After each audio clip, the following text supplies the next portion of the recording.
Good evening and welcome to the Channel Studios here in London with your international news around the world in 5. The Kharkiv police building engulfed in flames. According to the regional governor, at least 21 people were killed and 112 injured in shelling here over the past 24 hours. People here are begging NATO to implement a no-fly zone to try to stop attacks like this. We're shelled by Russians. We're all scared. Why us? We are regular folks. Meanwhile, this residential area of Zhytomyr was completely reduced to rubble by attacks overnight. Fire services doing what little they can. Майже 6 тисяч загиблих росіян. President Zelensky has once again pleaded for help, saying Russia wants to erase his country. It is beyond humanity. This rocket strike proves that for many people in Russia, our Kiev is absolutely foreign.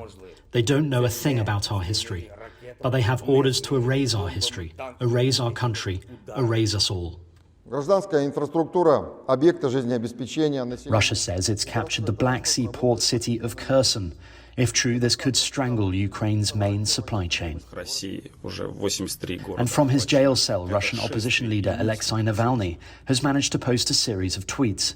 In them, he says, "We, Russia, want to be a nation of peace. Alas, few people would call us that now." And things could get so much worse.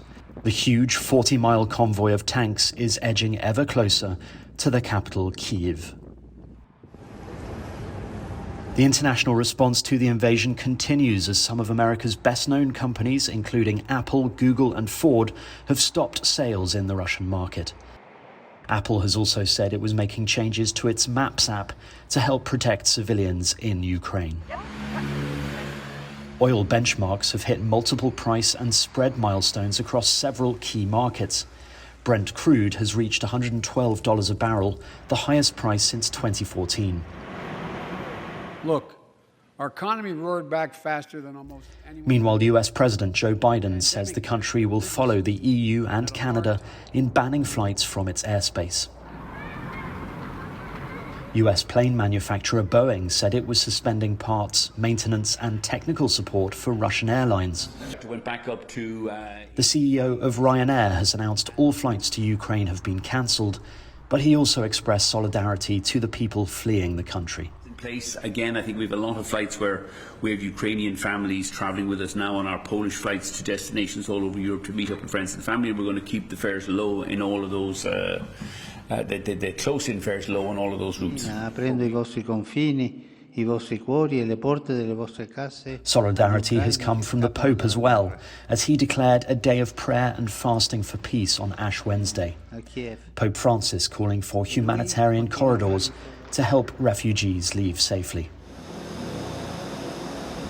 And in South Korea, blue and yellow drones rose in unison on the beach of Busan, a show of unity on Independence Movement Day. Folks!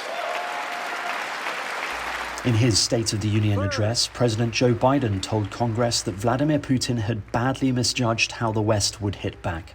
6 days ago, Russia's Vladimir Putin sought to shake the very foundations of the free world, thinking he could make it bend to his menacing ways. But he badly miscalculated. Democrats and Republicans rising as one in response to his speech in applause. Putin's latest attack on Ukraine was premeditated and totally unprovoked. He rejected repeated efforts at diplomacy. He thought the West and NATO wouldn't respond. He thought he could divide us at home, in this chamber, in this nation. He thought he could divide us in Europe as well. But Putin was wrong. We are ready. We are united, and that's what we did. We stayed united. And that's your international news around the world in 5. Now back to the Channel Studios in Lagos.